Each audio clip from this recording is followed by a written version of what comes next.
beautiful work. I've been working with the body for about 50 years. I started as a dancer and a dance therapist, and then moved into yoga therapy, and now I'm doing somatic, really mostly somatic work. And I'm following, kind of the people, the leaders in the field, Tom Myers, and his work, and all of the, which all comes from Ida Rolf's work. You can all look this all up later. Maybe I can do a little list and you can go find it on the website. And my main teacher at the moment is T.S. Little from Prana Yoga in New Mexico. And it's an integration of the work of Thomas Hanna, Tom Myers, all the fascial researchers, really, Moshe Feldenkrais. So it's an integration of a lot of different training. So hopefully you can see these aren't the best pictures. I've chosen them because they're in a group, and it's easier to manage than the big book. Okay, so I have better ones, but this will give you some idea of what we're doing. So this is what we worked with last week. So we work mostly with the fascial sheath. Yeah, so these are the superficial lines. We have lots of different kinds of fascia that operate all through the whole body, including the bones, in organs. It's everywhere. And there's, there's lots of different kinds of fascia. They do different things in different parts of the body. The ones that we mostly are working with in this course is the superficial lines, what I call the superficial, you could call them meridians, sutras, lines, trains. But it's organized fascia, and it's a big net. It's a huge net. It's got major lines, and they all connect, obviously. Everything connects with everything else. And they hold, or they contain, you can think of the bones and the muscles as floating in this fascial net, which is a very different idea of anatomy than anything else. So that's a radical idea, okay? That's radical. So we often think of movement as, this muscle moves this bone, and but no, there's a fascial net, and the health of that net determines the tonus of the muscles underneath. In other words, the balance of tone, not just strength and not just length, not just stretching like they overdo in yoga, and not just strength like in bodybuilding, but a balanced tonus and range of motion of the joint. For the joint to move, have its range of motion, but in a healthy, contained way. Okay, so this is the superficial back line. It starts in the middle of the plantar fascia, which we're going to work with today. So the middle of the center of the foot. And all of the lines connect to the bottom of the foot except the arm lines, and they are connected through the other lines. But, so they all start in the center of the foot. So if you've ever had plantar fasciitis, you know right where that is, yeah? So we're going to work with the fascial net. We're going to release the superficial back line, which goes all the way up and comes over the head and attaches to the eyebrows. That's the insertion. Origin is the center of the foot. Insertion is the top of the eyebrows. Then the next line is the ventral sheath, or the superficial front line. And that comes from the center of the foot up the front of the body. And it looks like it separates at the hip, but no, in fact, fascially, it's connected to the bone, the fascia surrounding the epiphysium, the fascia of the bone, that then connects with the rest of the superficial fascia. It goes right up. As you can see, these all go right up through the skull, right up to the sides of the neck, sides of the face, under the throat, hyoid bone. This is Jalandhara Bandha for you yogis out there. Okay, it's all connected. This is the spiral sheath. Okay, this one has to do with functionality. There's a functional line and a spiral line, but this is contralateral. This is the shoulder to hip and the hip to shoulder. It also crosses in the back body. It also crosses at the base of your spine, as does the superficial back line. Okay, so there's your connection between your ribs and your hips, if you're wondering. Then it comes up, it crosses in the back of the body. Comes from the back of the skull down to the rhomboids. Yeah, it comes around into the serratus. So there's also a link between the back and the front. And this is the deep body line. So this line comes up on the inside of the body. This is more the kind of the core, the rectus abdominis, the obliques, the psoas, the ones that have a lot to do with posture, and how the pelvis is oriented to the legs, how the legs are connected to the trunk, and how that's connected to the ribs, et cetera, and up into the into this area here where, you know, the side of the neck up, attaches to the skull, comes up the throat into the mouth. Okay, so, all right. And I've left one out, very important one. Where's the lateral line? Oh, there's the lateral sheath. Okay, this is the side body line. That's the one we worked with a little bit last week. Comes around from the center of the foot, out around the baby toe, up the side of the shin, over that anterior ligament, you know, very important, stabilizing the knee, up into the IT band, the TFL, the glutes, glute medius, maximus, up underneath into the intercostals, up into the side ribs. So how you're breathing, how the rib basket does it have freedom or is it hooked up? Okay, so we're releasing old patterns and reestablishing newer and healthier patterns. And then there's the diaphragms. Okay, there's 8 diaphragms. Instead of just the one diaphragm, we start with the diaphragm of the foot and go all the way up to the diaphragm of the skull. Okay, so it's just to give you a very, very cursory, brief overview of the net, the fascial net that we're working with. And I just want to read you this one paragraph. This is from Deanne Yuhan. He is a very famous body worker. He wrote the book Job's Body. He's written a lot of other things. This is all evidence-based movement, by the way. This is not, we're not making it up as we go along because it just feels nice. It all does something very specific. So we're moving with intention.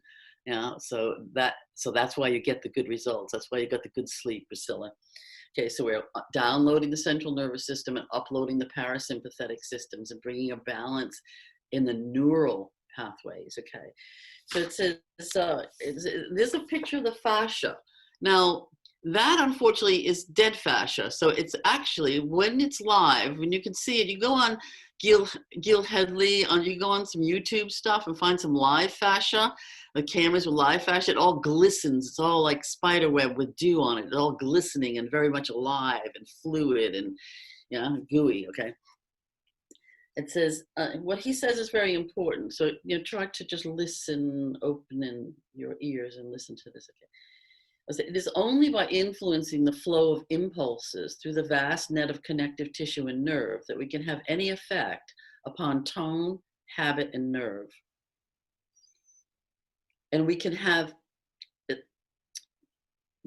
effect upon tone, habit, and behavior.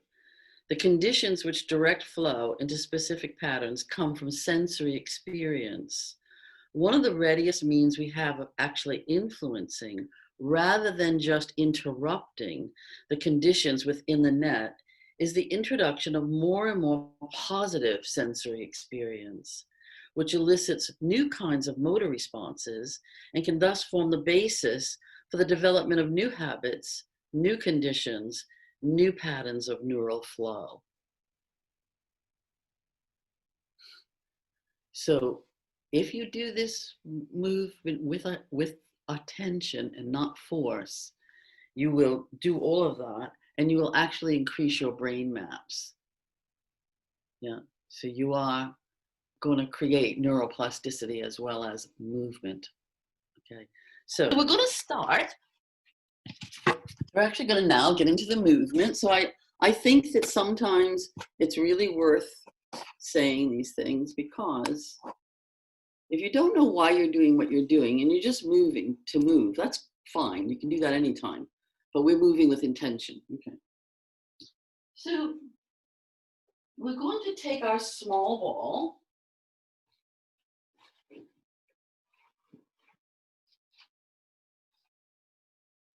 So I've got these very wonderful balls. They're called yoga tune-up balls. They're made by Jill Miller from the States. She does them with her. I've trained with Jill as well. They're very soft. They have a lot of give. As you can see, it's almost like, looks like putty in my hands. They don't look like that when you first get them. You have to break them in a little bit, but they are fabulous. And they've got a nice texture too. So they grab the skin, which is a lot of this. It's a bit like acupuncture, just like, you know, rubber pills. Yeah. It's like acupuncture, but with a ball. Okay. So you get that twisting of the skin, which is what they think is now healing, is the fascia. If you don't have If you don't have a ball, you can either sit and massage your feet and follow along with the verbal instructions, or you could take your sticky mat rolled up and you could use it as a roller. Yeah, you could use it, or if you had a foam roller, you could use a foam roller. So, that's an alternative, okay? So that's just a little aside for the people who didn't maybe have a ball. Okay, so we're going to start with releasing the back body line, standing, so that you can really find and really understand the back body line. So before we start, we're going to do test and retest. Now, test and retest is just a way, I don't like the word test, maybe, experience, but yeah, it's just a way, it's a framework to understand what's happening, to feel and sense what's happening. So before we even begin, we're standing with our feet a hip width apart, having a sense of ourselves on our legs. So just feel, you can close your eyes a little bit, and you can just feel your weight through your feet. Just notice. Just notice how you're standing. Maybe you can sense that you're a little bit pushing forward toward the balls of the feet. Or maybe you're shifted back a little bit toward your heels, or maybe you're leaning a bit to the right or to the left. Maybe one foot feels heavier on the floor. One foot spreading more. Maybe you can feel your ankles dropping in or pulling out, or just sense and feel, the surface of your feet on the floor. And then in order to see how the back body line is connected, that it's this we get shrink wrapped bodies where we sitting down too much, looking at a screen, head forward, sitting too much. Okay, so let's reconnect the back line. So we'll just let the chin drop gently into the throat, and then just let the weight of the head come forward. So allow the weight of the head to round the shoulders. Let the shoulders kind of round forward a little bit. My pregnant lady, you should have a chair or something in front of you that you can put your hands on. Okay, so you're not going to go as low as everybody else. And then we're going to start to let the weight of the head and the shoulders drag you forward. Now you'll feel the abdominals kick on a bit. The abdominals will kick on to stop you from falling on your face. You'll let that happen. We're going nice and slow. Now we're taking the area between the shoulder blades, letting that open up, and then going into the backs of the ribs, the whole rib basket. Just let that come forward.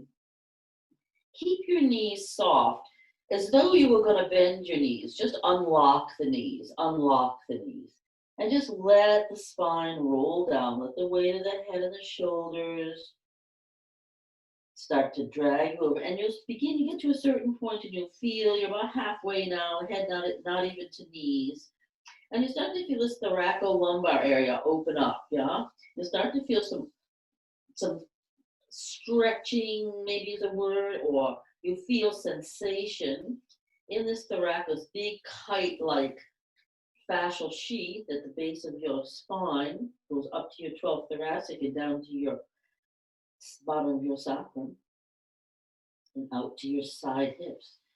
And then slowly just let yourself go as low as you feel comfortable. If you have high blood pressure, obviously things like that I should know before we start, and you don't get your head below your knees. So if anybody's on high blood pressure or extreme low blood pressure, just keep your head not lower than your knees. But for those people who don't have any conditions, let yourself go a little bit deeper. We're not trying to touch the floor, we're just hanging forward, we're just hanging. Like a puppet, like a little rag doll, yeah? Just like a little rag doll. I'm not trying to go anywhere. I'm just feeling and sensing what it's like in the back body as we do that. And then to recover, we're going to press the feet a little bit more into the floor and use the abdominals to slowly roll up. Begin to go back through those sensations. Start to feel the hips slip down in the back, with your tailbone slide down, the back of the pelvis slide between the heels, like you had a tail, like you had a kangaroo tail. Let that support you. Then gently roll yourself back up, nice and slow, sense and feel. So now we just have an awareness of like, okay, what, Maybe one side, you had more sensation on one side than the other. Maybe one side felt tighter or not, or whatever. Okay, so now we're going to do some release work. So we're going to start with the ball right in the center of the foot. So 1 foot forward, 1 foot back, and we're going to press right into the middle of the foot. So I just release my weight. So I'm just going to bend my forward knee, and so just lean into it. Now, I can tolerate as much as I tolerate. I've got a nice soft ball. The harder the ball, I would say the less weight you want to put on it. So you're just letting yourself, this is compression. This is one of the 9 techniques in the ball rolling work. Okay, so compression, just plain old compression, contraction, yeah, and release. And then we're going to pull the ball. So now I've got the ball there. I'm going to pull my foot across so that the ball is coming to the inside of my arch, so the medial arch. So the medial line is the central line of the body. The medial arch is the one that's closest to the center. So I put the ball there and I pull across, and that's going to move my navicular. So my navicular is one of the 3 bones that supports the arch of my foot. That's the one that supports the talus, supports the ankle joint. Okay, so anybody who's had a sprained ankle, any kind of ankle trauma, surgeries, whatever, sprained ankles, yeah, you're going to really benefit from this work in the foot, okay? And then we're going to go the other way. So now I'm going to, from the ball, I'm going to pull my foot across out. Yeah? So I'm going to go out. That's the cuboid bone. Okay, so that's the outer, the lateral. That's the lateral part of mine. This is that lateral line. Now that's so that bone. So those bones need to be close together, but they also need to be hydrated. So what we're doing is we're creating hydration and blood flow of the lymph and the fascia in these areas where things get all stuck together, either from trauma or from lack of use or from postural habits to some extent. Okay, good. And then from there, yeah, we're going to let the ball go up underneath the mounds of the toes. So you have these toe mounds, yeah, the mounds of the toes, yeah, the triangle, the baby toe, big toe, heel. Yeah? And we're just going to let the ball spread across there. So that's going to move the bones of the top of the foot as well. So the pressure is going to, so get a little bit of movement in between the tarsals and the metatarsals. We'll move into those in a minute. So just massaging back and forth, let the ball roll back and forth. Taking as much pressure as you can bear. Yeah? And then I'm going to put the ball, then we're going to do stripping. And so that what we just did is crossfire. So I'm going to go from the big toe mound back to my heel, back to the inner heel. Now there's that medial arch. People do reflexology, you'll know there's a whole lot going on in the bottom of the foot.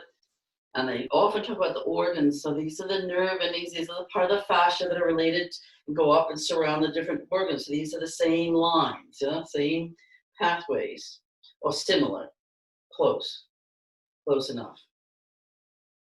Different marma points, etc., etc. Okay, now we'll go to the second toe. And we're going to go from the front of the foot to the back of the foot. So that direction is important. So we're releasing the fibers from the front to the back. From the front of the foot to the back. So right through the center of the foot toward the heel. All the way through all the toes, one at a time.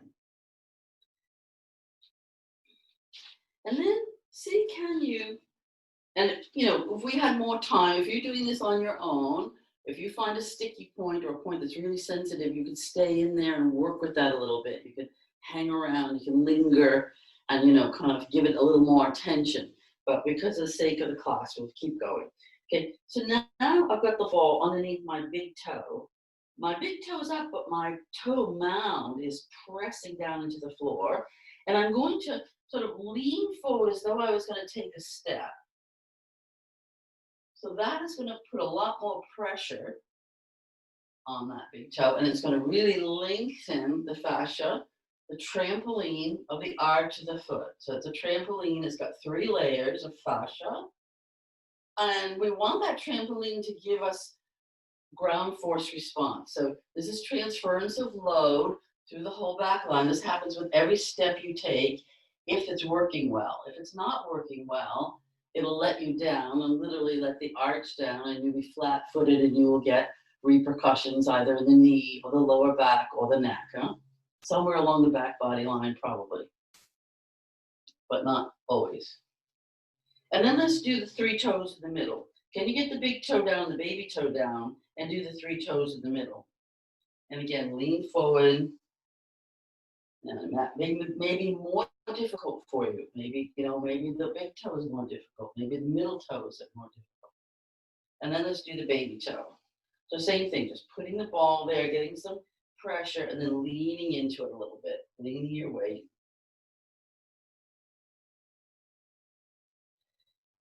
Good. And then we'll do the heel. So let's put the heel on there, the calcaneus, and we're just going to rock it. Just wobble the heel bone, wobble it. Give it a little wobble. Yeah. And then to finish, we'll just do some little circles. So just light touch here. This is quite light. If you need to have a chair for balance, or put your hand on the wall, that's fine. You do whatever you need to do. It's not a contest. This is you working with your body.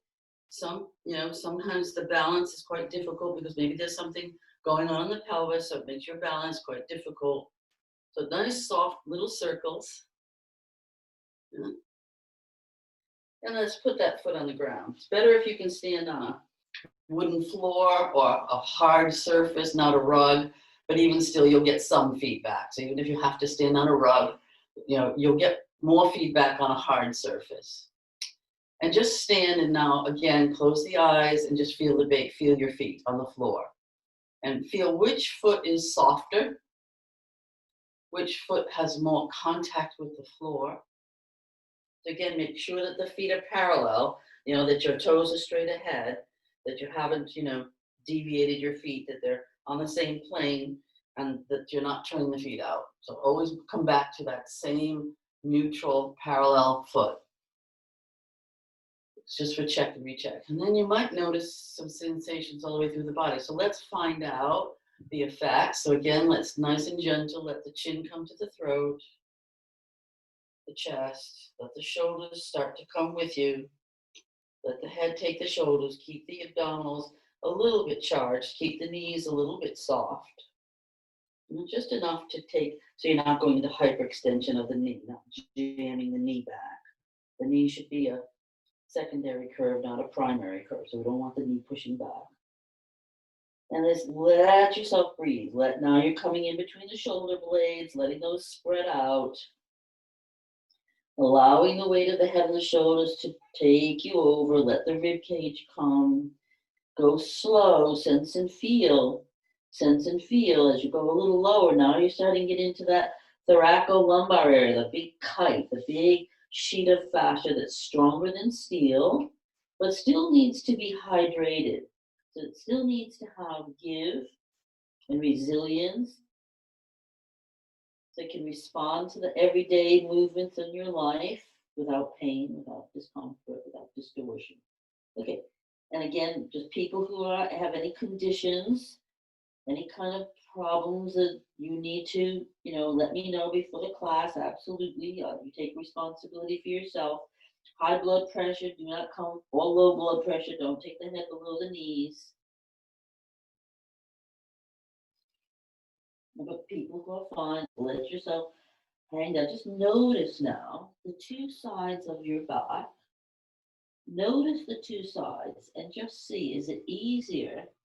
Is the rolling down feel softer, smoother than the side you haven't done? Just notice what you feel. Feel what you feel. There's no right or wrong. There's no right or wrong. You either feel it or you don't. And this work can take time. So, if it doesn't happen today, it will happen tomorrow. Yeah. So just easy does it. And then press the feet down. Feel the abdominal kick on. Let the hips start to slide down the back body. Grow that tail. Lengthen your tail. Keep the abdominals working a little bit as you roll up. Nice and slow. Let the shoulders, hips come on top of the feet. Shoulders come on top of the hips. Skull come on top of the shoulders. Huh? So center the ear, center the shoulder, center the hip, knee, ankle, foot. And just see now if you felt any difference on one side than the other. Yeah? So sense and feel. And let's do the other side. So last week we're going to do a lot of sacra. We're going to do a lot of lying down in a minute. But this is to really open up that back body line, because last week I talked a lot about the plantar fascia, why that was important to open up the bottom of the foot and to stretch the sole of the foot and to bring the foot into dorsiflexion in the poses. So this is to really waken up that back body line. So we're kind of giving ourselves a head start. Yeah, this is like a preschool. Okay, this is a head start. Okay. All right, so squeeze, just let yourself lean into it. So leaning, just allowing, and when you do that, just notice, does your knee track over your second toe, or does it tend to fall inside, yeah, or fall out? So try to really direct, when you come forward, really try to have a sense that you direct the knee right over the second toe, about, yeah? So just be aware of that. That's another thing. That's another way you can train good alignment through the knee and foot and hip, you know, into the lower part of the front and back body lines. Okay, and then we'll do that pulling across. So pulling the ball, feeling that grab, grab the ball. So you can see how my ball really squashes down, you know, and that's really, and it's got that nice texture. So it's pulling the skin, and it's pulling the fascia away from the bone. So I'm getting some movement and getting some energy and some flow of fluid and pulsation, lymph, water element through the tissues there. And then same thing with the outer foot. So pulling the ball across. So you might find that one foot is very different than the other. Maybe the inner bit is more sensitive or the outer bit, and just sense and feel. So you're hydrating the diaphragm of the foot, the diaphragm of the ankle, and the diaphragm of the knee. All of the diaphragms being activated, because we start with the bottom one. Okay, and then let's do this from the big toe to the heel. So from the big toe mound back to the edge of the inner heel. So medial arch. And again, the sensitivity may be very different on one side than the other. Sometimes we have almost no sensation, or what we call fascial amnesia. So this will wake up the tissue. So then go through each and every ligament, tendon. So ligaments and tendons are just thicker fascia. It's just thicker fascia. So going from the front of the foot to the back of the foot, to the heel. And going through each toe ligament. And then doing the baby toe side, the lateral line. And then we'll go across the toe mound. So the transverse of, this is the transverse arch of the foot, going from the big toe mound to the small toe mound. The transverse arch. Now the transverse arch is what gives you spring in your step. It's a really important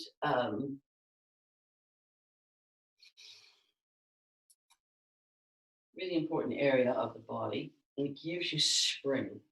And without that, you can get the way load and energy is transferred through the bones into the joints is different. So we really want to have that spring in our step. We want the feet to really do what they're designed to do, because we're bipedal and we're on our feet most of the time. Okay, with lockdown, maybe we're not, maybe we're sitting more, but we're sitting too much in our culture anyway. But we're basically bipedal, we're on our feet. Okay, and then we're going to do that thing with the big toe. So let's get the mound of the foot down. Let the big toe be up, and lean forward. And just lean back and forth. Get a little bit of weight, like you were going to take a step. And feel that lovely stretch. You'll feel it all along the bottom, inside the line, in the medial arch of the foot. Waking that up, yeah? Because the more that can work for you, the better your gait will be. Now let's do the 3 in the middle. Try to get the big toe down and let the stretch come for the ones in the middle. You can maybe get different movement on one side. Maybe you actually have to take the other leg forward. You know, maybe that's, you know, keep the heel down. Okay, and then the baby toe. Whoa. Whoa. Yeah, maybe the outer lateral line is short. That happens a lot with people in yoga. That line can be short, get into a lot of trouble when you're doing poses like Virabhadrasana 1, things like that, Virabhadrasana 2. That will come up off the floor, won't stay grounded down, and you get yourself into trouble around your knees. Okay. And then we're going to do some, what are we doing now? I think we're going to do heel wobble, I think. Okay, so let's do the heel wobble. Really good. Yeah, just like you're stamping something out. Good. The old days, yeah. That shows my age. Okay. Now, what's the other thing? Not that I ever did that, but okay. And then we're going to do little circles. Okay, we're going to finish with little circles. Light touch. So this is very light.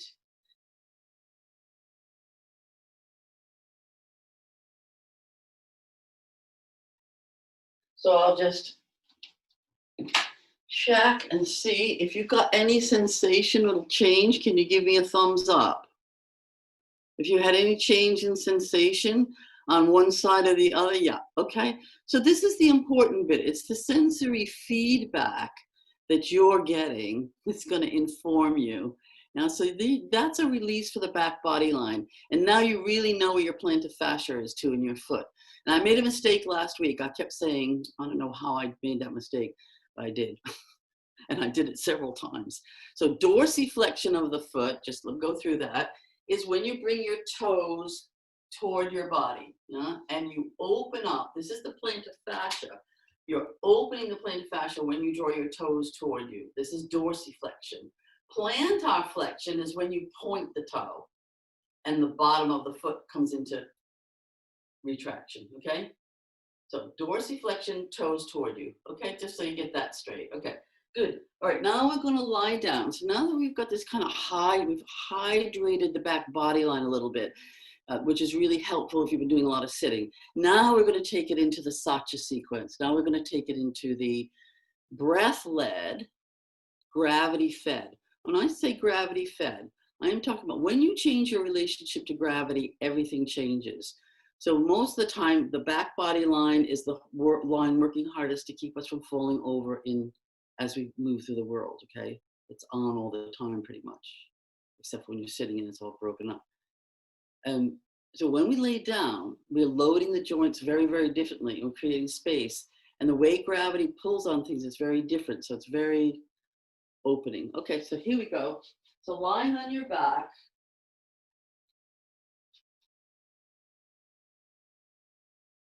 Legs between 12 and 18 inches apart. Arms down by your sides. Arms down by your sides. Arms are externally rotated, palms are to the ceiling. Arms are externally rotated, palms are to the ceiling. So really adjust your arms. So if you have, means you have to take your arms a little bit further away from your body, that's fine. Don't have the legs too wide, Ann. 18 inches is plenty. Yeah, it's hard for me to see. So sometimes I'll give you corrections and you'll think, what is she talking about? And it's visually, it looks one way to me, but it may be different. So just try to not take it personally. Just make me happy and shuffle a bit. And that way I'll know that you heard me. Okay. And I won't keep repeating myself like I did last week. So we're going to start with satya. So legs are long, arms are by your sides. Arms are externally rotated, legs are straight.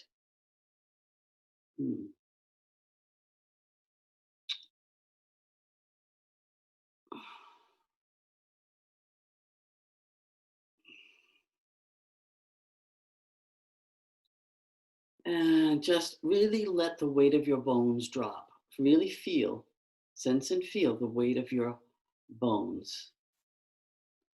Notice how the heels,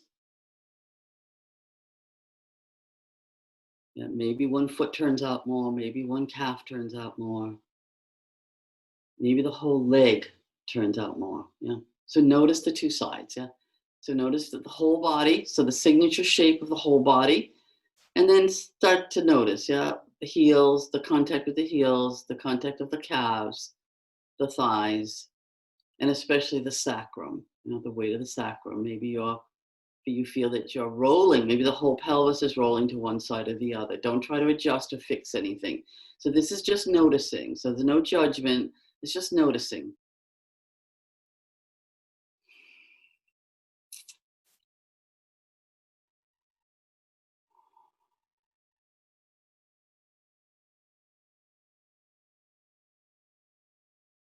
Sense and feel it. Maybe you're at the very bottom of your tailbone toward your legs, or maybe you're way at the back of your sacrum toward your waist.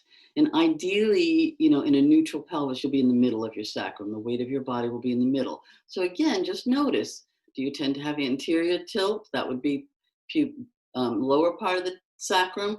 Do you tend toward a posterior tilt of the pelvis? That would be back toward the waist end. Yeah, so it makes a difference. So learn to know your own body, what your tendencies are. And then feeling the back of the rib cage, whatever part of the ribs are in contact with the floor, the shoulder girdle. And you know, you may feel that one shoulder is higher than the other. Maybe it's not a straight line across. Maybe one shoulder blade feels nicely tucked under and the other one's kind of, the shoulder's peeling up toward the ceiling. Just sense and feel. What's going on with the shoulders? What's going on with the weight of your arms and the backs of your hands? Just sense and feel. And then the skull. Let the skull really rest. So the skull bone is heavy, especially if you have forward head at all. You know, 8 to 10 pounds for the head. You know, if that head is forward all the time, it's a lot of strain for the front body line. Trying to hold up the weight of the head. It's not, you know, it needs to be centered ideally. So just feel the weight of your skull. And again, notice if it's rolling to one side or the other. Just feel, just sense and feel.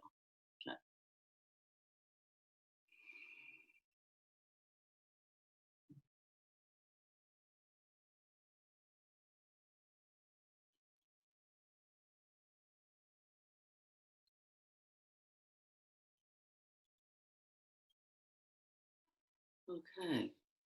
So we're going to start with up, slip, down, slip. So we're going to bring the toes to the ceiling, take the right foot, yeah, and take the toes to the ceiling and extend your right heel on the carpet in front of you. So extend the right heel on the blanket. So don't pop the heel off the floor. So that's the other thing. So, you know, don't extend what we're trying to do is to actually scrub. We're actually trying to scrub the heel on the blanket. You're scrubbing the heel forward. So, and then exhale, release. Yeah? Same thing on the other side. So try not to jam the knees. Try to, as you inhale, draw the toes to the ceiling, extend the bottom heel, and extend that heel forward like you're trying to push it into the wall in front of you, and then let it release. So we're going from side to side, going right and left, doing both sides of the body. And just notice, you know, one side might feel different than the other. So toes to the ceiling, let the heel find the blanket, scrub the heel forward. So toes a little, bring the ankle a little into a little more flexion there. Mari. Yeah. Yeah, so not popping the heel off, but extending the heel forward. Yeah, so let that heel drag the whole back of the leg forward. Allow the body to respond. So it's not just a foot action. We initiate with the foot and we initiate with the breath, but we really extend that heel. Let that heel slide on the blanket in front of you, pushing into that wall. So you begin to feel the buttocks are moving. So now if you take your attention to the back body, which is where your mind needs to be, don't adjust, Graham. No. Yeah. Just feel, okay? Arms out a little bit, maybe. Arms out a little bit further, Graham. Arms out a little bit so shoulders can relax a bit more, yeah? Don't stretch the fingers so much, let the hands be heavy. Just really let the arms go. So extending through the feet. So pull toes toward nose, dorsiflexion, toes toward nose, toes point straight to the ceiling, and heel stays on the floor, and really scrub that heel forward. Drag that heel forward on the inhalation, on the exhalation, just let it relax. And begin to feel the buttock flesh moving. Now the buttocks is moving because the thoracolumbar fascia underneath, it's attached to the bone of your pelvis, is moving. So if you're really, when you're going to get some movement, yeah, sacrum side to side. You're going to lengthen one side, the other side is slightly shortening. So you feel like one hip is lengthening away toward the wall in front of you, and the other hip is slightly coming up toward its own armpit. So begin to feel the movement traveling from the center of the foot, from the plantar fascia of the foot, over the Achilles, over the gastroc of the calf, the back of the thigh, underneath the buttocks, onto the sacrothoracolumbar, yeah, back up the whole back of the body, over the skull, onto the eyebrow. So start to feel that you're doing walking without bending the knees. Yeah, the hips are moving. The hips are responding. There's a response. It travels through the whole line. That's why we did all the ball work. We did the ball work to increase the sensitivity and the release. So we released the back body line before we even started this hydration movement. So this rhythm is hydrating the tissues all the way from the center of your foot to the top of your eyebrow. So it's really going to help with your neck, your lower back, the whole back body line getting hydrated. We break that hydration, we break the chain from postural patterns, from trauma, emotional or physical. That can be scarring, it can be all kinds of things, injuries, tension, and postural patterns. So we're breaking those old patterns and recreating new patterns. That's what we're doing. Beautiful. And then you can release that, just let that go. And now you get the feedback. So now you get the neurological flushing, maybe you do get it, maybe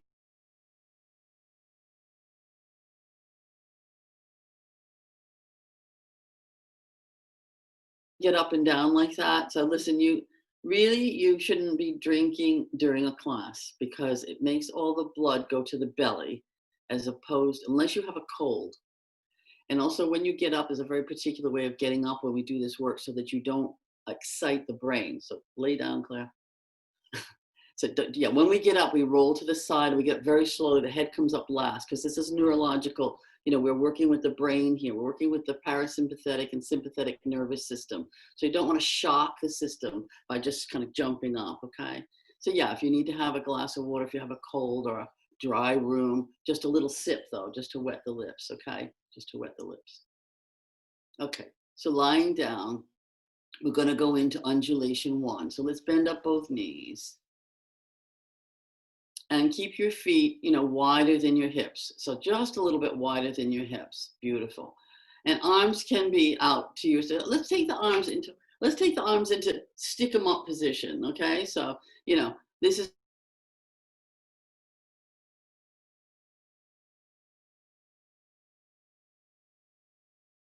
the issue, and that's not available to you. Let the hands come out. Let the arms come out a bit, Graham. Let the arms come out until they touch the floor. Yeah. So we can work on shoulders another time. It's a whole, a year-long training. Okay. But worth it, worth every single second of it. Okay.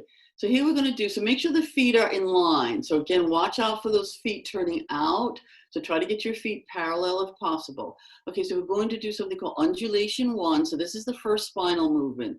So as we inhale, we're going to let the anterior tip of the pelvis, so the pubic bone and hip bones roll toward the floor, the inhalation. And no, don't keep, try not to take your feet too close to your buttocks, because then you're going to change. Everybody, when you're lying in this, let me start again. When you're lying, and try to keep your head to the ceiling. As long as you can hear me, you don't need to see me, okay?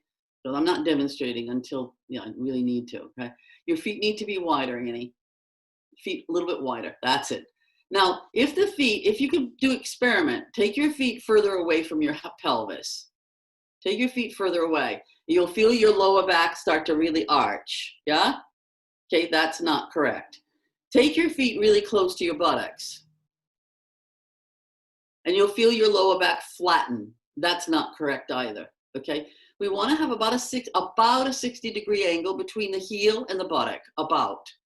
That ideally should bring you to a neutral pelvis to the middle of your sacrum.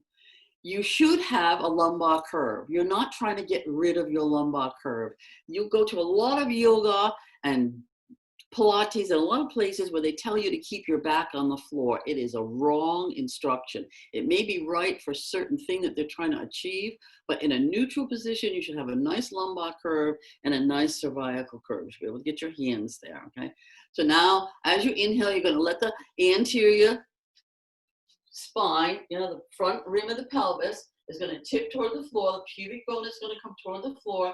The lower back is going to arch, and the chin is going to come down with you. The chin is going to just lightly come down. And then as you exhale, you're going to bring your pubic bone back toward the wall behind, toward the face. So bring your pubic bone back. Let the waist now come to the floor and let the head tilt back, nose to the ceiling.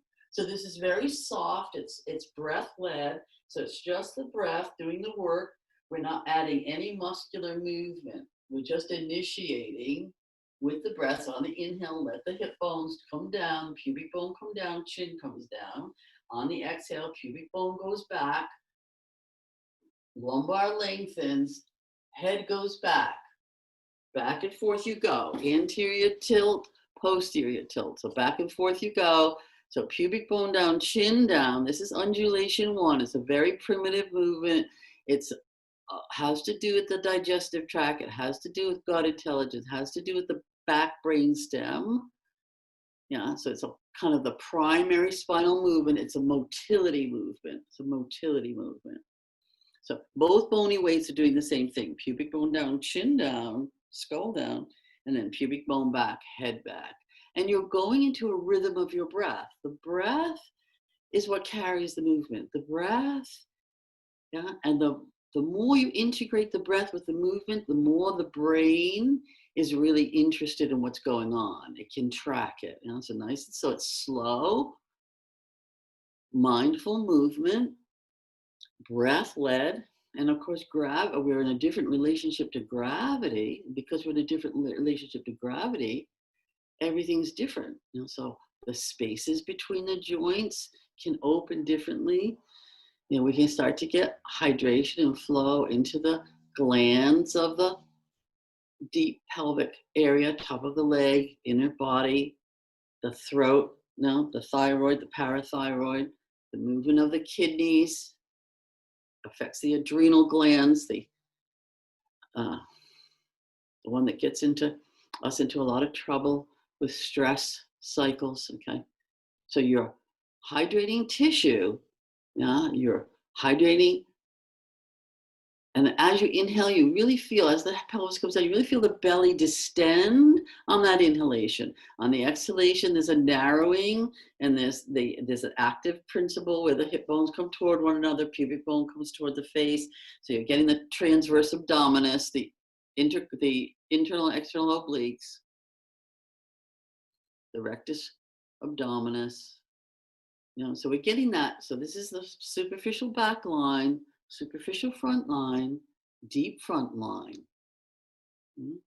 Those 3, and also the lateral line, because the lateral line connects the 2. So you're getting movement around the waist, from the bottom of the ribs to the top of the pelvis, so the QL, lots of related tissue, glutes, minimus, medius, and maximus.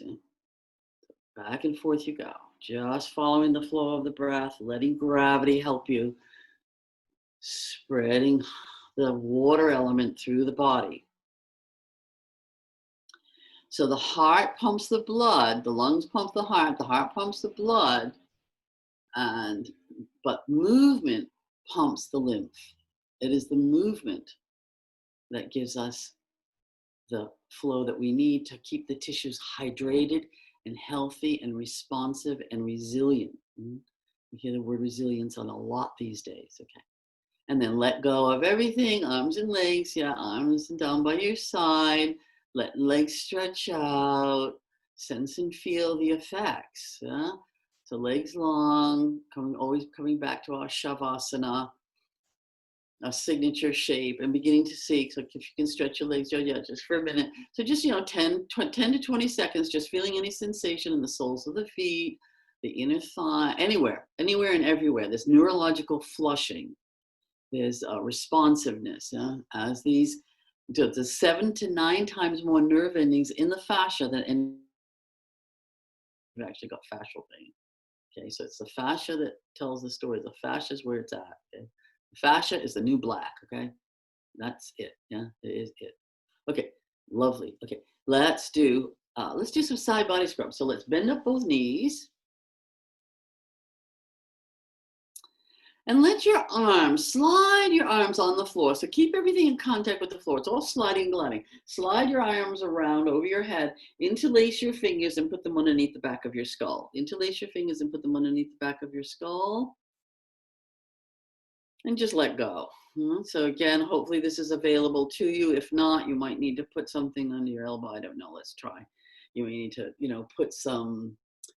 People who can't get the elbows easily to the floor, you might need to hold a belt behind your head so that your elbows can come out of it. So it's that same thing. If there's not space, yeah. When the knees are bent, you should not really have anything under the head. Interlace the hands, okay. If the elbows don't touch the floor, you could use a belt or something to take the hands a little bit further apart, okay. To take the hands a little bit further apart so the elbows can drop. Okay, so undulation 2, side body scrub.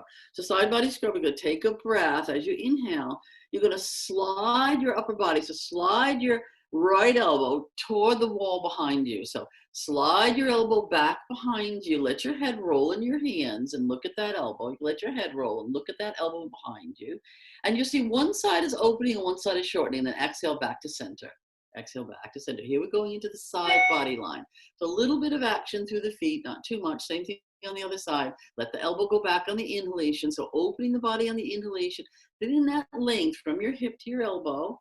So we're kind of, working with the middle of the line here. Yeah, so more the middle upper line rather than the lower bit. Okay, back and forth. Yeah, back and forth. So you're letting the breath guide the movement.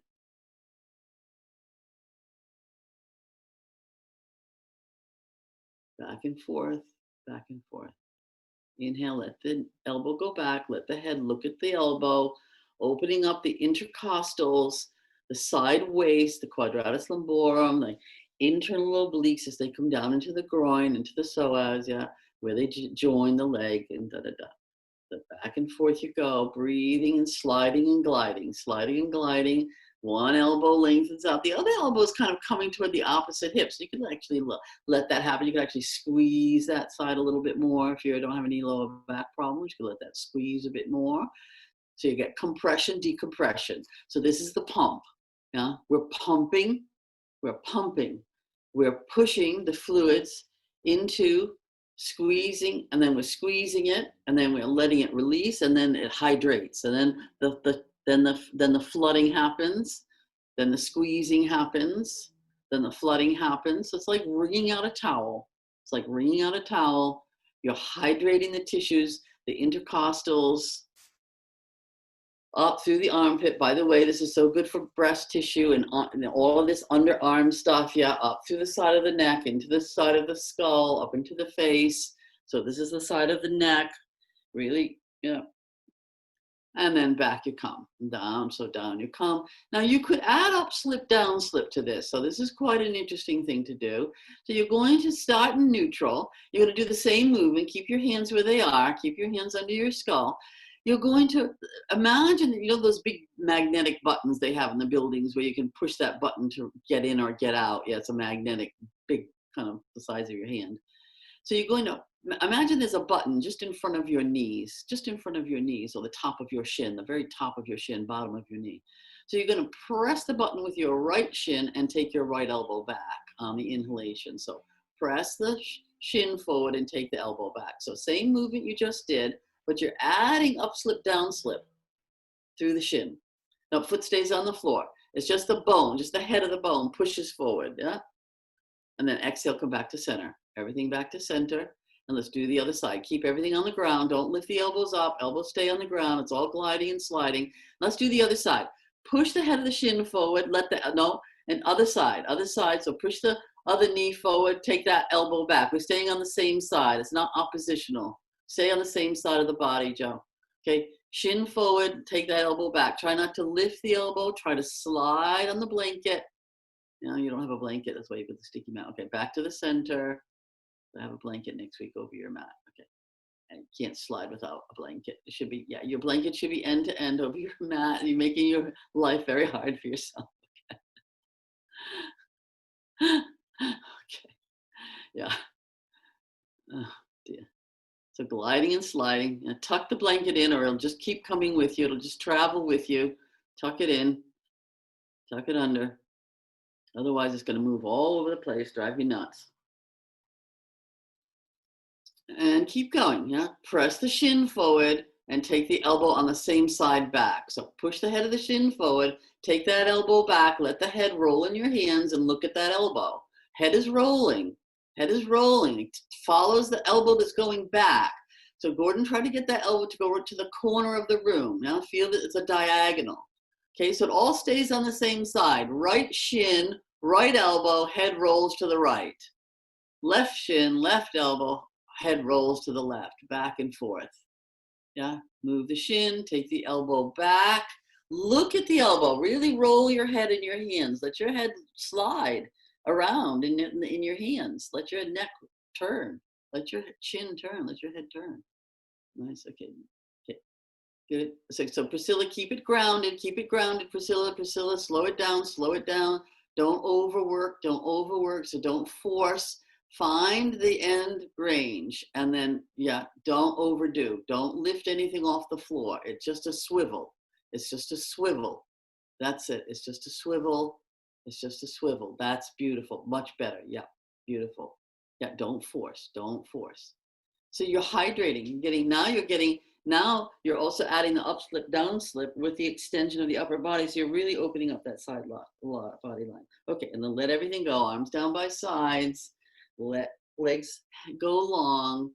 Sense and feel the effects. Sense and feel what's happening now. What's happening now. Legs long.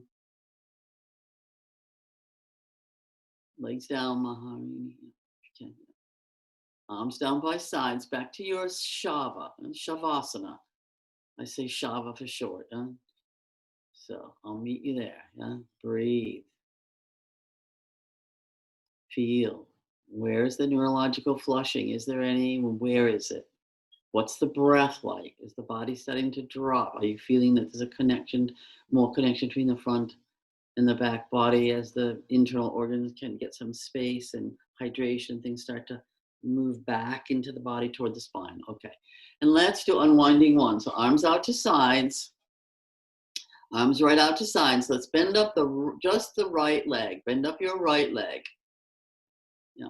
And arms straight out to the side. So we'll do a little bit of unwinding. So this is for the lateral line. Now this is so good for you. This is for your L3, 4, 5, the wingman point, and the, a lot of problems between L4, L5, and S1 with a lot of people, and also the piriformis. It helps to stretch those hip rotators. Okay. So as we inhale, so foot stays fairly close to the other leg, not too far away. Okay, and you're going to bring your toes up. So bring your toes up. That was a good reminder, Graham. So no, foot stays on the floor. So foot stays flat, toe mound stays down, but toes lift up. And there's your plant. No, bend the knee, Annie. Bend your knee. You got to bend one knee, Annie. Yeah, bend one leg. The toes are elevated, but the foot is down.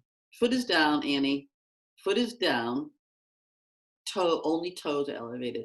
So you're really extending the sole of the foot. This is what you did with the ball. This is the plantar fascia. This is going to connect your side, your lateral line, okay? And as you inhale, allow the knee to come across the body. So on the inhalation, take the knee over so that you come to the inside edge of your foot. So really push the knee across. Go ahead, use your foot. Use the action of your foot. Use the plantar fascia action of your foot to take your knee right across, all the way across, Graham, all the way until your hip comes off the floor, your butt comes off the floor on that side, and you're on the inner edge of your foot. Way too far, Priscilla, way too much, and you're doing the wrong action of the foot. So not pointing the foot is in flexion, yeah, dorsiflexion. So that when you roll over, I should see the sole of your foot. If you've got, if you've got your camera where I asked you to have it, and your head where I asked you to have it, it doesn't matter. Be on the inner edge of your foot like you're skiing, huh? Inner edge of the foot. So the hip comes up, but feel that the ribs want to stay back. So keep weight in the shoulder that you're leaving, the ribs that are lifting off the floor. See if you can roll them back. And then as you exhale, navel to the spine, let the weight of the pelvis roll you back. So really feel the weight drop. As you come back, come truly back to the whole pelvis. Feel the whole pelvis rest on the floor. repeat. Inhale and go across. Inhale, lift the toes, activate the foot, open the sole of the foot, push the knee across with the breath. Let the breath reach the knee, reach it, reach. Come on, butt off the floor. Get that hip off the floor. Get into your lower back. You want to feel some, no, don't let the shoulder come up, Priscilla. That's the trade-off. The trade-off is the shoulder stays down. Keep the arms by your sides. Priscilla, arms in line with shoulders. Arms in line with shoulders. Take foot closer to other knee. No, keep your arms out. Take your foot closer to your other leg before you start, Priscilla. Yeah, okay. And just take it easy, yeah? Don't try to overdo. Inhale, let the knee come across. Come on, let's go. We're waiting for you. Come on, I'm waiting for you. I'm watching you, yeah? Everybody else keep going.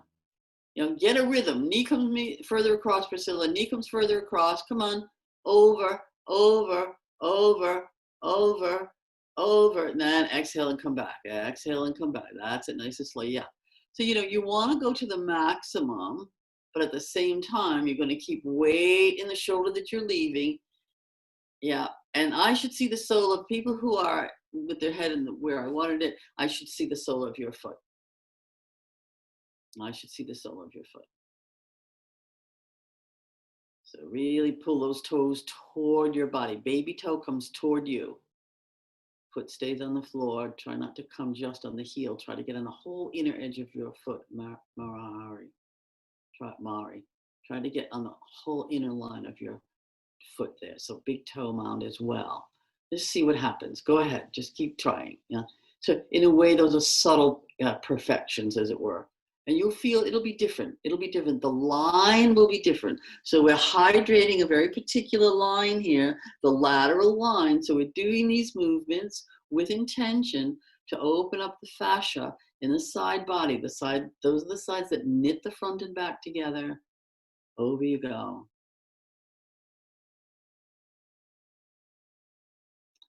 Beautiful. Now you can take the opposite arm. So just have a pause. You know, as you get more familiar with these works, as you get more familiar, you can play around and pause on the inhalation with the abdominal distended, and then pause on the exhalation, but not lose the rhythm. Yeah, to keep the breath rhythm going. But first you have to learn the vocabulary, I think. But no, there's no harm in pausing. Let's bend up both knees for a moment. Yeah, let's stretch. Okay, sorry. Stretch both legs out. Stretch both legs out. Stretch both legs out. We'll add that next week. We'll add things next week. Oh, maybe we'll add it later today. Good. Let's bend. Okay, arms out to side. Just sense and feel. Sense and feel any changes in the two sides of the body. What's it like? What are the two sides like now? What is the difference in the signature shape? Is there a difference in the side of the waist of the side you've done? The lateral line, you know, maybe take attention to the lateral line, but just feel, just a sense and feel whatever is present, but particularly maybe feeling the length through the side body. Is it the same? Is the shape of the body the same on both sides or different? Just sense and feel, because that's the proof of the pudding. This is what's going to let you come back to the mat over and over again because you get the results. Okay, let's do the other side. So bend up the other leg. And keep that foot flat on the floor. And keep it kind of close to your knee if you feel that you want. But don't remember what I said before about having it too high and changing the tip of the pelvis and all that stuff. So don't force. Yeah, no forcing. It's not about more. It's about less. Okay, less is more here. Okay, it's a hard concept to get, but sense and feel. Pay attention, and then use that action of the plantar fascia. So pressing the feet into the floor. Lift the toes if that helps you. Lift the toes, and off you go.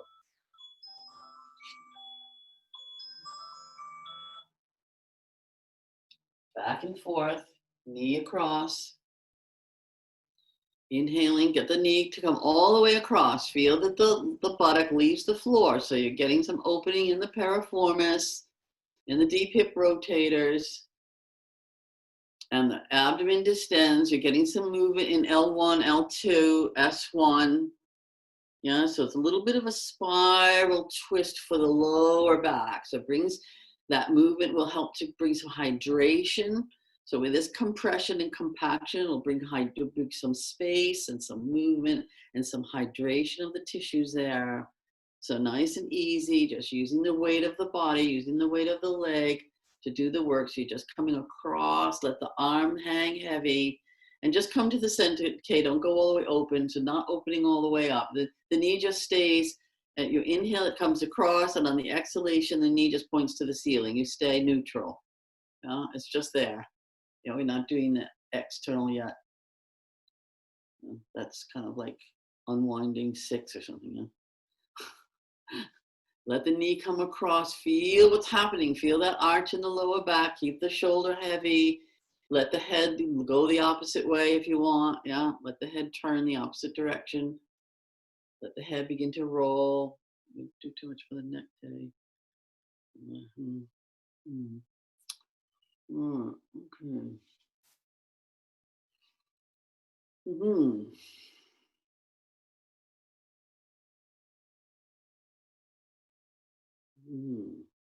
Good. And then back to the center. And stretch out both legs and both arms down by your sides, feet hip width apart. Just sense and feel the changes, if any. Just notice what's what, how it is in there. Sense and feel. Any neurological flushing. Sensations around the groins, inner legs, that inner body line, the deep front line, the lateral line. Just anywhere and everywhere. Maybe you feel it up in the face. You might feel a lot in the cheek. You might feel heat. It can feel like a temperature change in the skin, as well as, pulsing, tingling, gurgling, changes in the breath. Okay, so let's bend up the right leg and keep that at half. Now the left leg, what you're going to do is arms are going to go to sides. The left leg, you're going to let that leg is sort of rolling out. Arms are out at your sides. The left leg is sort of externally rotated here. So let the outer ankle fall toward the floor. So let that other leg, fall out. And then as you inhale, so wait, Priscilla, other knee is bent. No, one knee is bent. Listen to the directions again. One knee is bent, and that knee stays pointing to the ceiling. That foot's on the floor. The other leg is rolled out, right? As you inhale, you're going to come into half Baddha Konasana. So as you inhale, you're going to slide the outer ankle on the floor as you take your foot up toward your other foot. So let that slide on the floor. No, keep it externally rotated, Priscilla. Just heavy foot, heavy. Draw the foot up. Bend your knee and draw your foot up. Bend your knee, Baddha Konasana. Knee stays on the floor, Priscilla. Knee stays on the floor. Exhale, take it down. So back and forth, you're sliding. The leg is externally rotated. You bend the knee and draw the foot up toward the other knee. And then as you exhale, nope, don't lift it up, Annie. Keep it flat and open. Keep it open. I didn't say anything about bringing it to the ceiling. That's it. That's all I'm asking you to do. It's so simple. And then slide it back down again. Beautiful. Yep, that's it. And again, look at the ceiling. Let yourself relax into the flow of the breath. So inhale to draw the leg up, and exhale to slide it down. And go slower, okay? So this is a sensing feeling. You're feeling what's going on, especially around your hip socket. So people with sticky hips, and my friend who's again all wrapped up in her blanket, so it's really giving her a little bit of a problem, So the blankets are not helping one bit, okay? But, she's managed to figure out something that's working, so that's good. But she knows what's going on. That's the sliding and gliding. Now, we could add to this something, okay? So you're going to inhale, let the foot come up, slide and glide, and you're going to press your other knee slightly up toward the ceiling. So that other knee, you just push it, the thigh slightly forward so hip comes off the floor a little bit, just a little bit. Opens the groin, and back you come, and back you come.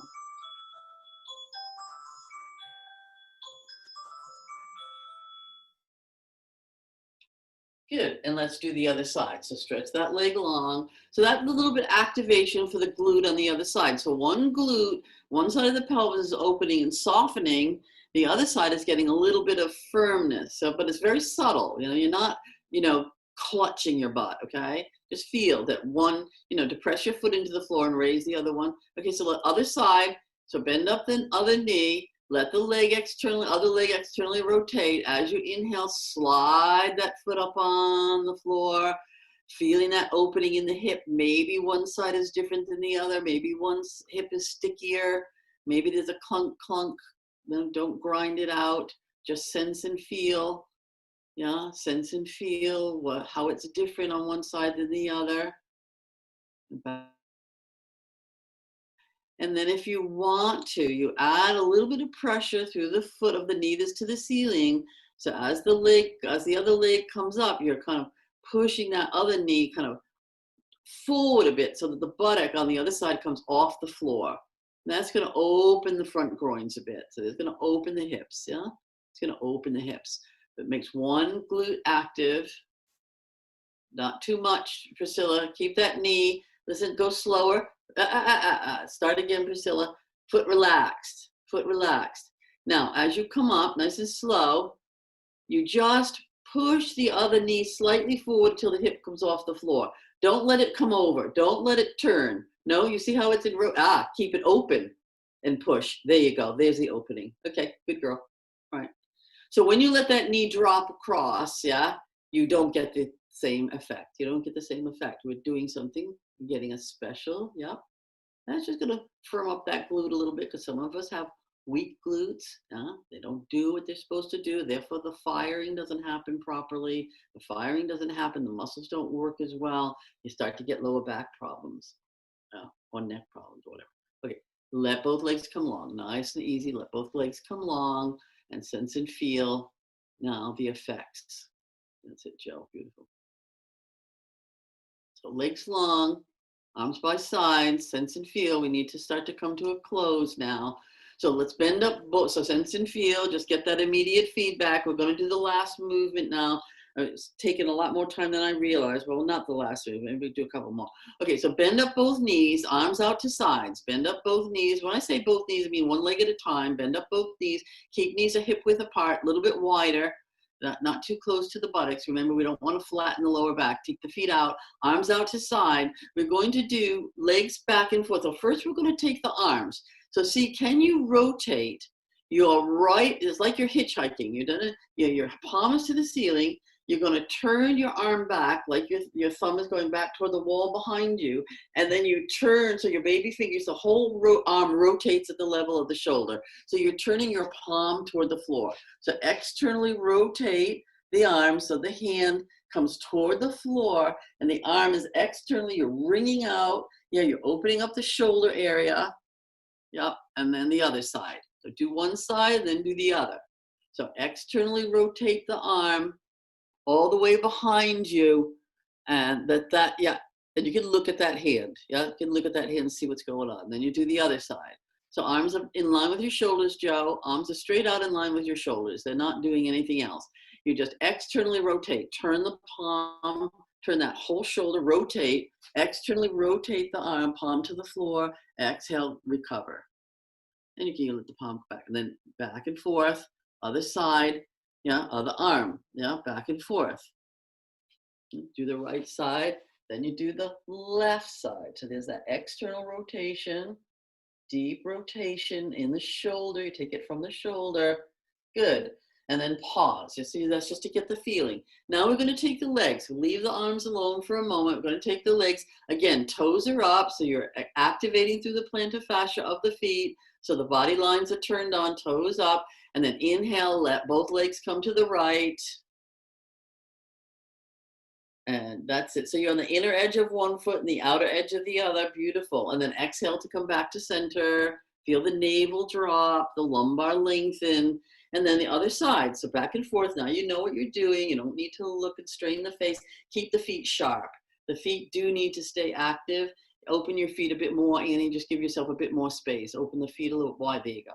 Yeah, so that you want to have plenty of room for the sacrum, the pelvis to do what it needs to do. So this is the lateral line as well as the deep front line, actually. So one leg is opening, one leg is going to external rotation, one leg's going into internal medial rotation.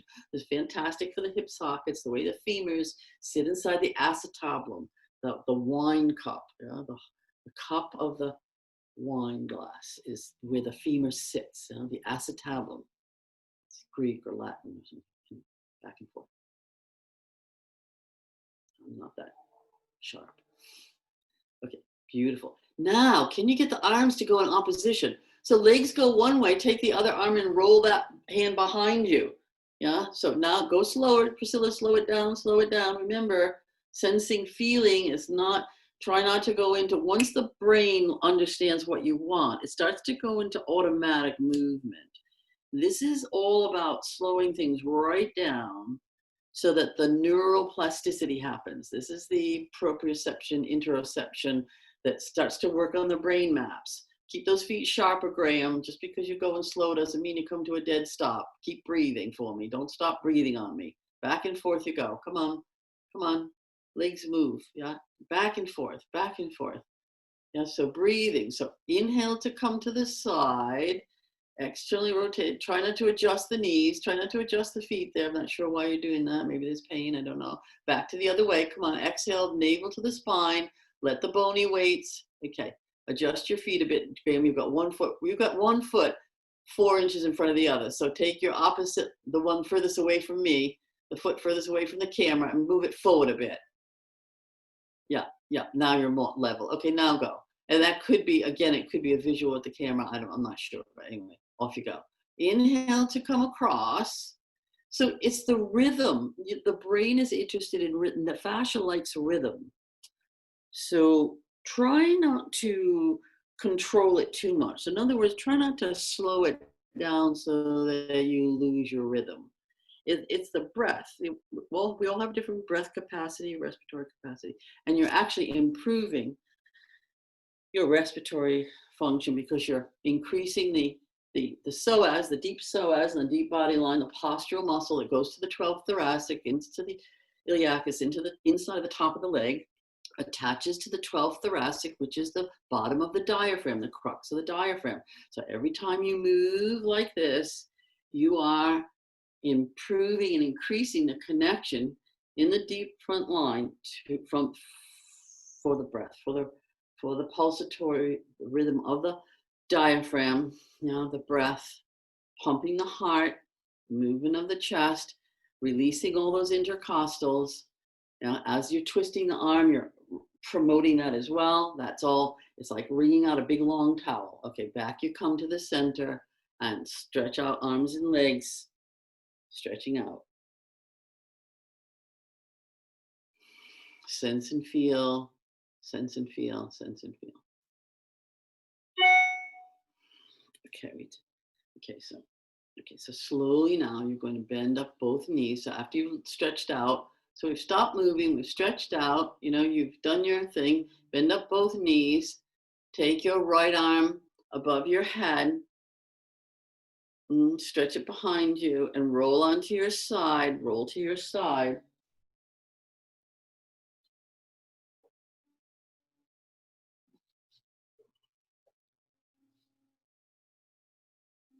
And come to a seated position. So for those of you who can you sit in cross-legged? Now, that seems like an easy thing, but actually if you've got hip restriction, that's going to be difficult. If you've got hip restriction, that's going to be difficult. So do sit either on a chair or in virasana or some other shape. If you have to sit on a block, do that. And try not to tuck your feet back. So swastikasana, I'm going to move my camera. I'm not sure how big I am. I can't tell because I can't see speaker view. Okay. So swastikasana, the shins are in front. And we're trying to get the heels, this is hip opening, underneath the knees. Now that may not be possible for people, but don't try to pull your feet back because that lifts your knees up and does other things. Yeah, so we're looking for that movement. Get the buttock flesh out of the way and put the fingertips on the floor to alert your spine. So feel that you've got a nice uplift of your spine. We're just going to do a couple of seated poses. We really ran out of time. I don't know where it went. But next week we'll work on we'll work a little bit the back line. We won't do the footwork with the ball because that's what took the time. Because we work mostly on the back body line, but of course, as you realize, you can't work on one without working on the others. Okay, so from here, let's take this arm up by your side. So you're extending your arm up, but you're also keeping that hip rooted into the floor. Okay, and this arm is out to the side. You're just gonna arc slightly over. Now you're gonna feel like you're coming over a little bar. So just come over a little bar. So you're really getting that lateral line now. Okay, and then see, can you rotate? So take your top baby finger toward your bottom finger. Move your rib cage back. Let your top shoulder blades glide and slide a little bit forward. So you're lengthening that. And then press with your bottom hand to come so come through the same shape, and then we're going to reach that top arm over and let that lift you up, and take the other arm up. Extend, lengthen. We've got a really nice long body now after that satya work. Keep the hip grounded, and then let yourself arc over a little bit. So feel like you're coming over a bar, so you keep as much length on the side that's shortening. You're still trying to keep length. Take a breath or two. And then can you round your upper back? So I'm taking my top baby finger toward my bottom hand. It may, how far I go depends on my movement. And that's going to open up that shoulder blade, rhomboids, serratus, intercostal. Push with the bottom hand a little bit to de-rotate, to come back through that rounded shape. So you feel that length in your ribs, and then reach that hand over. Domino effect, let that hand take the other hand up. Yeah? And then let's do one more on each side. So arcing, then three-dimensional, top hand to bottom hand, ribs move back, shoulder opens, press bottom hand, de-rotate, come back underneath, keep that curve, reach that top arm up and over to take the other side, lengthen. So always get the length first, so straight up, then arcing, then rounding, then back underneath, and then reach that top arm, reach that top arm, reach that top arm. Good, let's stay there. Now we're going to do, so I'm gonna, maybe I'll do this from the front, and then if you can get it, we'll do it from the side. Okay, so we're gonna come into posterior tilt. So there's that action, pubic bone to face. So we're going to do now undulation 2 seated, yeah? So arms come forward, pubic bone to face come toward one another. Inhale, lengthen.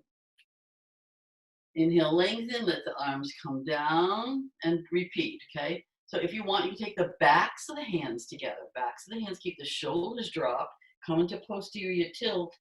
Inhale, come to extended spine. Extending the spine, opening up. Figure 8 with the shoulders, yeah. Exhale, posterior tilt. Inhale, extension. Actually, open the arms and lift the face up. So you're stretching now from the pubic bone to the throat. Yeah. And then back to center. And then, okay. So we'll do Shavasana now. Okay. So I think it's exactly, the time is up, but I'd like to take you through Shavasana if that's possible. Kay, is that possible? Then we have a few more minutes, because last week something happened to my sound. I moved the camera and nobody got the Shavasana, so that was a shame. Okay, so hopefully now we'll take, each week will be different. There'll be some repetition. I would like you to take away 3 things from each class. So when we're finished, go find a notebook, write down 3 movements that you learned today that felt good in your body. It felt like something you want to repeat. And before you know it, after 4 weeks, you're going to have a little vocabulary, okay? A little such vocabulary. Okay, so down we come back again. I usually like to get people a little bit standing.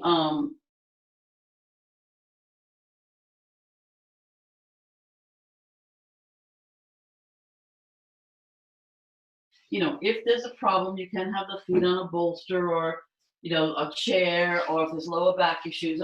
Again, I need to know this stuff before we start so I can tell you what to have. Okay, so and actually, if you want to work your muscles a little bit, you can keep your toes on the floor, keep your feet on the floor, keep your spine upright, take your hands behind your thighs, and then come into your posterior tilt. So curve the pelvis, get the abdominals working, lower yourself down. The feet might come off the floor, that's fine. Yeah, roll yourself down, roll yourself down. So you work your deep front line a little bit if you want. Otherwise, just lay down. Optional. And then when you're settled, when you're happy, just slide those legs away. Learn to slide and glide. Allow gravity to be your friend. And there you are in your shava and in your signature shape, which may be a different shape than the one you started with. So you can take that little tour through the body as you drop the weight of your bones. Sense and feel, sense and feel the changes that have come from the practice. Any neurological flushing, tingling, pulsing, vibrating, changes in breath.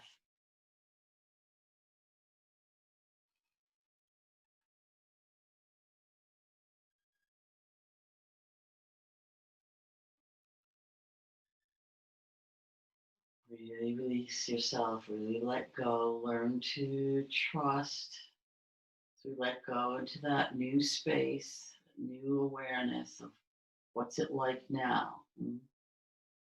What's the breath like in the body? What are the weight of the limbs like? So feeling that the arms and the legs are a bit like ropes, they just dangle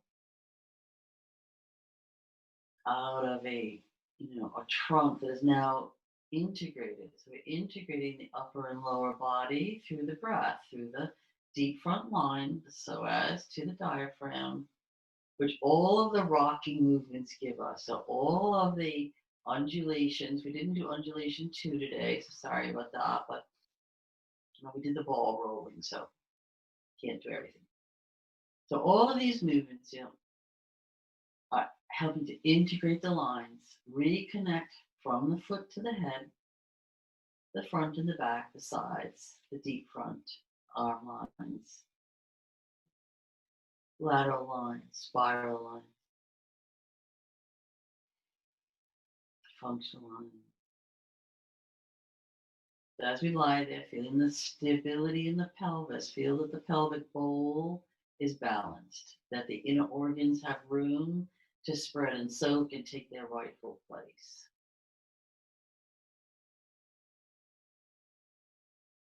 They come into a different relationship with each other and with the spine. There's a lot of compression in the lower reproductive organs, the lower bladder, the digestive organs. So need space now for things to be able to have a little more health.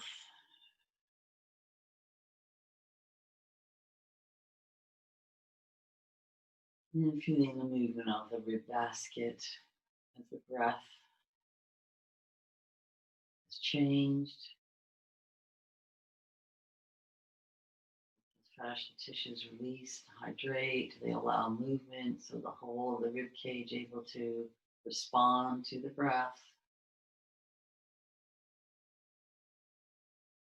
And the arms, how the arms are attached to the top of the chest, around the collarbone, the shoulder blades.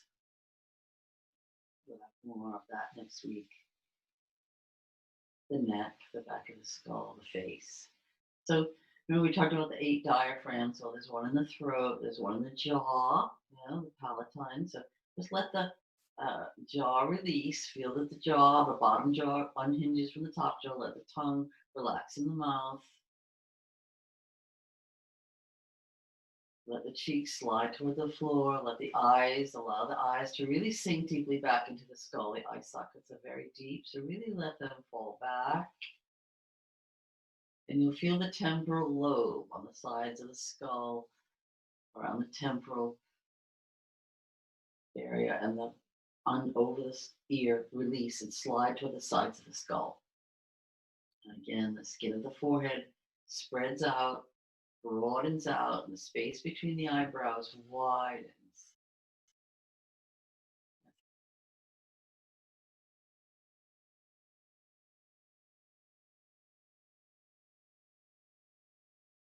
And the throat, so feel the base of the throat open. Let all the senses draw in and down to the heart center, to that place where it's infinitely calm, infinitely spacious, and infinitely quiet.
So ever so slowly now, you can stay if you need to stay, if that's beneficial to you. Otherwise, bend up your knees, let your feet come to the floor, and then stretch your. If you want, you can take your knees to your chest, one at a time, Pavanmuktasana, just feeling that sacrum, lower back really lengthen out in case you missed it. If there's any pinching in the groin, any tightness in the hip flexors, if you do a lot of bike riding, let the knee come out to the side a little bit. Don't pinch. Just be aware. You can do your ankles. If you're going to be getting up and doing things, you could release your ankles, do some circles for your ankles. Just be aware that you're going to get up and move. So, little circles, maybe some little circles with hands on knees. Let the sacrum find a little, see if you can get to all parts of the circle. Go one way, then go the other way, just a couple times, just to get the tissue there moving again. If you're not used to doing a lot of body work, that even though this work seems so subtle, it's actually quite profound. If you haven't moved in a while, it can be strong. Okay, stretch the arm closest to me, closest to the camera, away from you, and then roll onto your side. So just roll onto your side and rest there. This is what I was trying to say to Claire. I don't think Julie, but anyway, you want to make sure that the brain stays quiet. So going deep into interoception. Now we're starting to have proprioception. That's why I had you sit up and use your eyes a little bit and come more into the outer world a little bit. So when you open your eyes, look down at the floor right next to you. So keep your drishti or your gaze soft. So we're not reaching the eyeballs and reaching the head. Press your hand by your face and push into the floor and slowly come up. Now, and then sit up on something. So if you're, have a bolster, or maybe I like to use a couple of blocks, really simple, one block flat, the other block tilted. That's enough for me. May not be enough for you. Sit on a bolster if needed, whatever you need to do. Okay. And then now you can bring the feet back. So now you can be in your Siddhasana shape. Okay. So this is if that's available to you. If that's not available to you, you can sit in Virasana with the feet straight back and the knees forward. Yeah. But the idea is to get the height of your spine. So there's a little bit of tip to pelvis, just a little bit. So the L2, L3, and L4 come in, the wingmen, where that spine is energized. Yeah. So that gives us energy. You can keep the head back a little. Put your hand on your head, put your head back a bit. And let your arms rest on your thighs. You can keep your elbows in. That will keep your chest opening, your collarbones. Close your eyes. And sense and feel. Go right inside again and notice, where is their length? Maybe between your shoulders and ears, maybe between your armpits and your outer hips. Space between the top of the thigh and the lower abdomen. Just feel what you feel. Just looking for length. Breath. What's the breath like?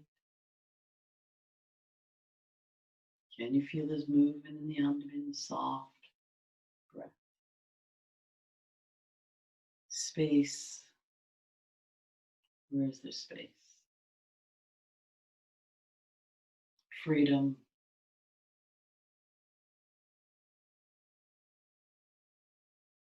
healing, aliveness, energy, balance, poise, equanimity.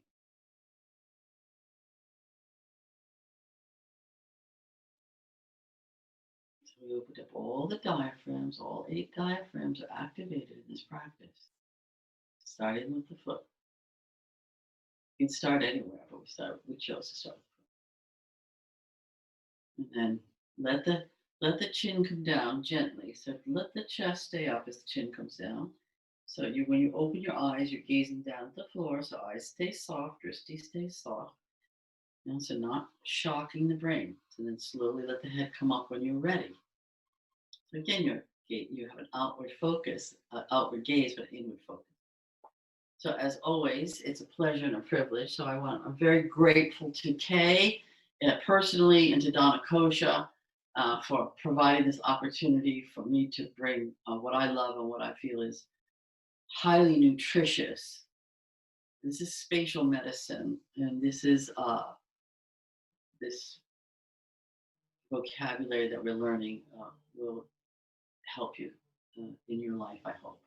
So I hope that you'll continue to participate, and please tell your friends. We've got room for 100 people. So come on, bring it on. Yeah, bring it on, is what they would say, all right? Yeah. And see how you go today. See, notice, sense and feel. What's the effect of the practice? I know Priscilla came in saying that she slept fantastic. She slept really well last week. So, that's the stuff I love to hear. So keep a little diary. And any questions, email me, Shuddhasara3@gmail.com, or go on my website, bodyintelligence.yoga. Or maybe look at Donna Kosha's website too. There might be some information that I can't give you. Okay, here, okay. So, thank you for coming.